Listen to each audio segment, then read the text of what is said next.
और सबसे बड़ी आयु होती है लोमस ऋषि की। सबसे बड़ी आयु किसकी है? आपने वो प्रसंग सुना होगा, माता जी एक बार कोई नए नए इंद्र बने।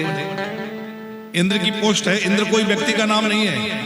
इंद्र जो है वो एक पोस्ट है, जैसे हमारे यहाँ मुख्यमंत्री प्रधानमंत्री के पोस्ट होते हैं, ऐसे इंद्र भी एक पदवी है। इस समय पुरंदर नाम के इंद्र हैं। तो इंद्र कोई नए नए बने, तो जैसे नए नए मंत्री कभी आते हैं तो वो हमारी बैठक ऐसी नहीं होना चाहिए, हमारी कुर्सी ऐसी होनी चाहिए, वो सब करवाते हैं ना। थोड़ा बहुत तो सभी कराते हैं, पर वो इंद्र को ज्यादा ही परेशान कर रहे थे। विश्वकर्मा जी को परेशान करें, ऐसे नहीं ऐसे बनाओ, ऐसे नहीं ऐसे बनाओ।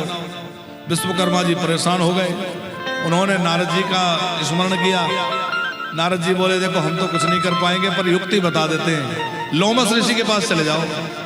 लोमस ऋषि से विश्वकर्मा जी ने प्रार्थना की, तो लोमस ऋषि ने क्या किया कि वो इंद्र के पास आए जो नए नए इंद्र बने थे।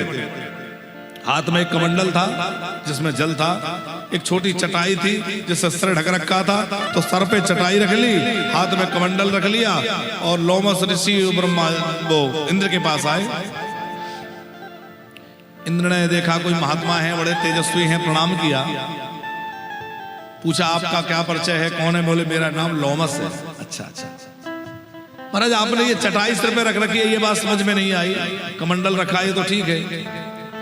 लोमस ऋषि बोले देखो ऐसा है कि हर कोई चाहता है कि मेरे सिर पे छाया रहे, चाहता है नहीं, सिर पे छाया रहे, छत्र रहे। अब छोटी सी जिंदगी है, अब इतनी सी जिंदगी में क्या छाया की व्यवस्था करें, तो मैंने तो एक चटाई उठा के अपने सिर पे रख ली, इसी से छाया हो जाती है, घर वर बनाने के चक्कर में कौन पड़े। तो इंद्र को लगा कि इसका मतलब इनकी आयु बहुत थोड़ी होगी। महाराज कितनी आयु है आपकी? 2-4 वर्ष की है, 10 वर्ष की है, कितनी आयु है? बोले ऐसे तो याद नहीं है, पर कुछ हाथ के रोम झड़े हुए थे, बाल झड़े हुए थे। बोले इतनी आयु मेरी बीत गई। ये बात को समझ में नहीं आई, इतनी आयु कैसे? तो बोले देखो ऐसा है कि ब्रह्मा जी सबके पितामह कहलाते हैं, लोक पितामह है। और जब जब ब्रह्मा जी शरीर छोड़ते हैं तो बड़े बूढ़े शरीर छोड़े तो बाल घुटाना चाहिए। हमारे पंकज जी जहां भी जाते हैं तो मुंडन करा के ही लौटते हैं, छौर कराना चाहिए, तीर्थों में जाओ तो ये विधान है। तो बोले जब जब ब्रह्मा जी शरीर छोड़ते हैं तो बड़े बूढ़े के नाते हमें उनके लिए बाल देना होता है। अब बार बार ब्रह्मा जी का शरीर छूटना है तो कब तक बाल दें, इसलिए हम ये करते हैं कि जब भी ब्रह्मा जी शरीर छोड़ते हैं तो एक रोम झड़ा देते हैं। तो मेरे जीवन में इतने जो रोम झड़े हैं, इतने ब्रह्मा चले गए।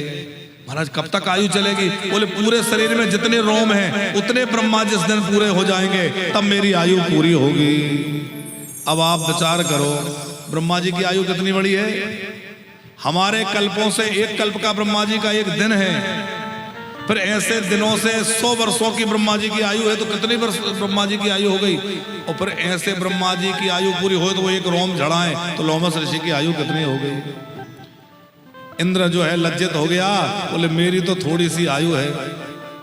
अच्छा, ब्रह्मा जी के एक दिन में 14 इंद्र बदल जाते हैं, पूरे जीवन में तो बहुत बदल जाते होंगे।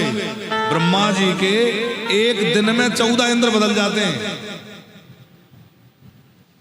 तो इंद्र जो है लज्जित हो गए, बोले हमारी पर क्या आयु है, जब इतने बड़े महात्मा जिनकी इतनी बड़ी आयु है वो कह रहे हैं छोटी सी जिंदगी है, क्या घर बनाने के चक्कर में पड़ना, चटाई की छाया कर ली और मैं थोड़े से दिन के लिए इंद्र बनाऊं, उसी में दुनिया भर का नाक नक्शा के ऐसा नहीं ऐसा, ऐसा नहीं ऐसा करो। तो लज्जित हो गया, क्षमा मांग ली।